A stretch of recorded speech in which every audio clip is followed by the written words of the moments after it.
சுரேஷ் கூடத்து பெஞ்சில் உட்கார்ந்திருந்தான். அவன் கைகள் வார பத்திரிகை உடைய முன் அட்டையின் ஓரத்தை சுருட்டி விரித்தபடி இருந்தன. கூடத்து மின்விசிறி கடகடவென்று சத்தம் எழுப்பியபடி ஓடிக்கொண்டிருந்தது.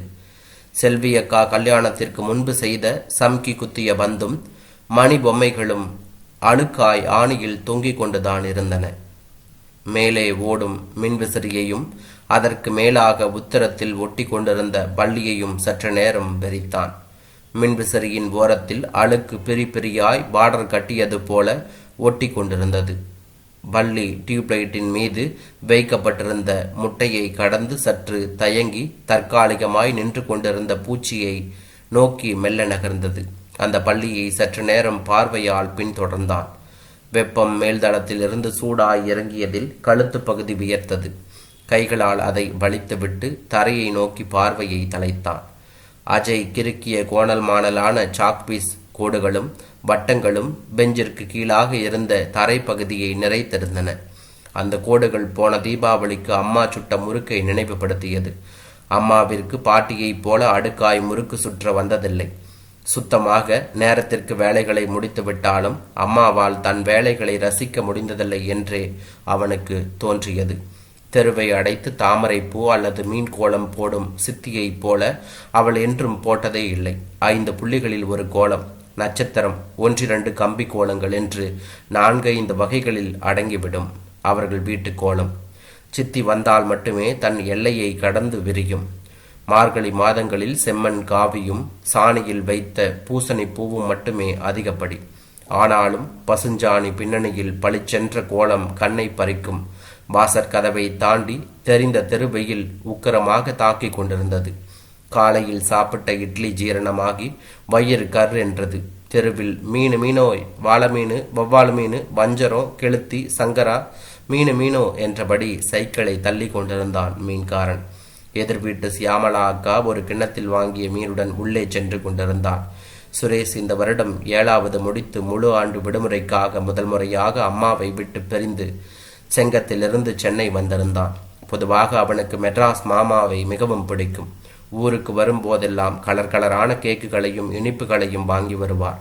வயது வித்தியாசம் பார்க்காமல் இவனுக்கு இணையாக கிரிக்கெட் விளையாடுவார், கில்லி அடிப்பார், பட்டாம்பூச்சி பிடிப்பார். அவர் அங்கு வரும்போது கொல்லி கரணைகளில் இருவரும் சுதந்திரமாக சுற்றித் திரிவார்கள். பறித்த மாம்பிஞ்சுகளும் கோவை பழங்களும் சுரேஷின் ட்ரௌசர் பையை நிறைத்திருக்கும். மாமாவுடன் நடப்பது இவனுக்கு பெருமையாக இருக்கும் என்றுதான் சொல்ல வேண்டும். என்னடா நீயும் சின்ன புள்ள போல இவன் கூட சேர்ந்துக்கிட்டு என்பார் அப்பா. மாமா பதில் சொல்லாமல் உடனே சிரிப்பார். அவனுக்கு பட்டணத்தின் மீது எப்போதும் ஒரு பிடிப்பு இருந்தது. சினிமாவில் பார்க்கும் கடை வீதிகளும் ஹீரோ வண்ண உடையணிந்து ஆடிப்பாடும் கடற்கரையும் அவனுள் ஆசையை ஏற்படுத்தியிருந்தன என்றுதான் சொல்ல வேண்டும். பட்டணத்திலிருந்து ஒவ்வொரு விடுமுறைக்கும் தங்கள் ஊருக்கு வரும் பரத் போல நவீனமாக உடுத்தி கொள்ளவும் சுதந்திரமாக மிதிவண்டியில் சுற்றி தெரியவும் ஆசை. ஆனால் தன் தெருவில் இருக்கும் 2 கடைகளுக்கும் பக்கத்து தெருவில் இருக்கும் பள்ளிக்கூடத்திற்கும் மட்டுமே தனியே போயிருக்கிறான். வீட்டில் விளக்கு வைத்த பிறகு தனியே வெளியில் போவதை அம்மாவோ பாட்டியோ அனுமதித்ததே இல்லை. ஊருக்கு செல்வதெல்லாம் குடும்பத்தோடு தான்.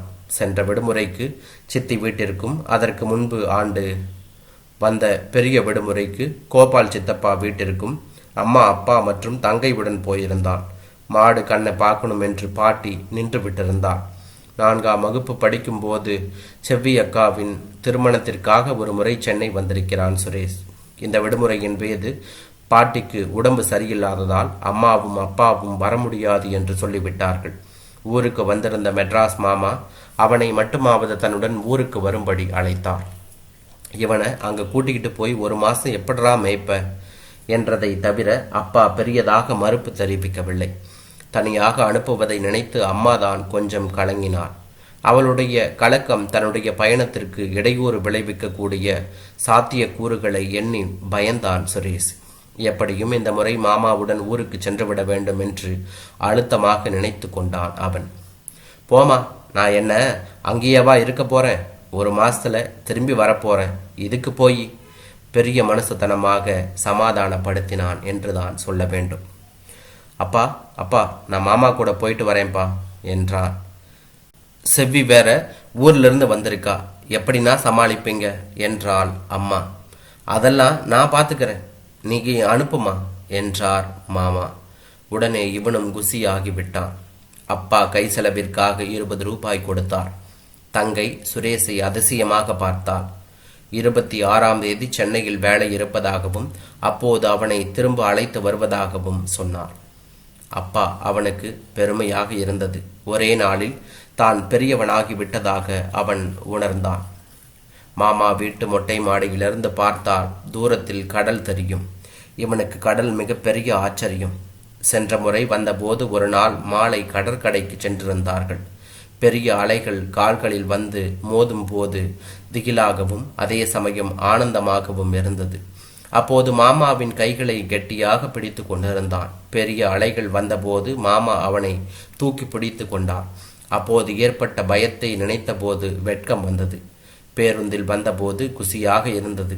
பேருந்து நின்ற இடங்களில் மாமா வெள்ளரிக்காயும் பலாப்பழமும் வாங்கி கொடுத்தார். தன் துணிகள் நிறைந்த பள்ளி பையை தூக்கி கொண்டு மாமாவை பின்தொடர்ந்தான். நடக்க இடமின்றி சாலை முழுக்க வண்டிகள் புகையையும் தூசியையும் கிளப்பி விட்டபடி சென்று கொண்டுதான் இருந்தது. இன்னொரு பேருந்து பிடித்து வீட்டிற்கு வந்தபோது வீட்டில் அத்தையும் செவ்வி அக்காவும் அஜயும் இருந்தார்கள்.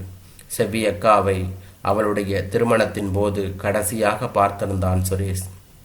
இப்போது மிகவும் குண்டாக இருந்தாள். வாடா சுரேஷு என்று வாஞ்சியுடன் வரவேற்றாள் அத்தை. சாப்பிட்டு விட்டு மாடிக்கு சென்று கடல் இருந்த திசையை பார்த்தான். அலை ஓசை லேசாக கேட்டது. இருட்டில் ஒன்றுமே தெரியவில்லை. அஜய் துருவென்று எதையாவது கிளறி கொண்டே இருந்தான். சேர்களை கவிழ்த்து போட்டு டர்ரு என்று வண்டி ஓட்டினான். ஓரத்தில் வைக்கப்பட்டிருந்த புத்தகங்களை நடுக்கூடத்தில் இறைத்து கடை விளையாட்டு விளையாடினான். சமையல் பாத்திரங்கள் எல்லாம் அவனது விளையாட்டு பொருட்களாக மாறி இருந்தது. அதிலும் அவனுக்கு மிகவும் பிடித்த பொருள் இட்லி தட்டாக இருந்தது. அதை வைத்து தரையில் தட்டும்போது எழுந்த தட் தட் என்ற ஒளி அவனுக்கு சந்தோஷமாக இருந்திருக்க வேண்டும். சுரேஷிற்கு எரிச்சலை கிளப்பியது. அஜய் இவனுடைய பையையும் விட்டு வைக்கவில்லை. ஜியாமெட்ரி பாக்ஸில் இவன் கொண்டு வந்திருந்த பென்சில் ரப்பர்களை எல்லாம் விஜய் படங்களையும் தோண்டி எடுத்தான். அவனுக்கு கோபமாக வந்தது. ஆனால் அத்தை அஜயினுடைய சுறுசுறுப்பையும் எங்கே ஒளித்து வைத்தாலும் திறமையாய் கண்டுபிடித்து விடும் புத்திசாலித்தனத்தை பற்றியும் பெருமையாக பேசினார். மாம்பழமா மாம்பழம் என்று டிவியில் விஜய் பாடும் போது அஜய் குதித்ததை அத்தை பாரேன் என்று அழகாக ஆடுறான் என்றார். இவனுக்கு காரணமில்லாமல் விஜய் மேல் கோபம் வந்தது. மாமா வேலைக்கு போய் வந்து வீட்டில் இருக்கும் நேரத்தில் எல்லாம் அஜய்வுடனேயே இருந்தார். குழந்தை என்றால் அதனை கொஞ்சிக் கொண்டே வேண்டும் என்ற விதியை யார் ஏற்படுத்தினார்கள் என்று கோபம் வந்தது சுரேஷுக்கு. கடற்கரைக்கு போகலாம் என்று சுரேஷ் கேட்டபோது அஜய்க்கு சளிப்பிடித்து கொள்ளும் என்றார் மாமா. சென்னையில் மாமா முற்றிலும் புதிய மனிதராயிருந்தார். கிரிக்கெட் விளையாட கூப்பிட்டால் அஜய்வுடன் ஒளிந்து பிடித்து விளையாடச் சொன்னார். வெளியே அழைத்து போகச் சொன்னால் அஜய்க்கு கஷ்டமாக இருக்கும். நாம் இங்கேயே காற்றோட்டமாக மொட்டை மாடியில் அவனுடன் பேசி கொண்டிருக்கலாம் என்றார். இவனுக்கு அஜயை ஏனோ பிடிக்கவில்லை. அவன் பேசும் மரளையும் அவனுடைய சிரிப்பும் கோபத்தையும் ஏற்படுத்தியது. யாரும் பார்க்காத போது அஜயை கிள்ளிவிட வேண்டும் போல இருந்தது. மாலையில் கடலை பார்த்தபடி மொட்டை மாடியில் நின்றிருந்தான். நீல நிற கோடாய் தூரத்தில் தெரிந்தது. மிக லேசாக அலைச்சத்தம் கேட்டது. அழைத்து போகும்படி மாமாவை அவன் கேட்கவில்லை. கண்களை மூடி படுத்திருக்கும் போது மழை அதிகம் பெய்து ஏற்பட்ட வெள்ளத்தில் அஜய் மூழ்கி விடுவதாகவும் இவன் அவனை நீந்தி காப்பாற்றுவதாகவும் மாமாவும் அத்தையும் சந்தோஷத்தில் இவனை கட்டி அணைத்து புகழ்வதாகவும் இனிப்புகள் நிறைய வாங்கி கொடுத்து ஊரை சுற்றி காட்டுவதாகவும் கற்பனை செய்து கொண்டான். சந்தோஷமாயிருந்தது. டை சுரேஷ், ஓடிப்போய் நாடார் கடையில் அஜய்க்கு 2 முட்டை வாங்கிட்டு வாடா என்றாள் செல்வியக்கா. கையில் சில்லறையை வாங்கி கொண்டான். 1 ரூபாய்க்கு நீ ஏதாவது வாங்கிக்கோ என்றான்.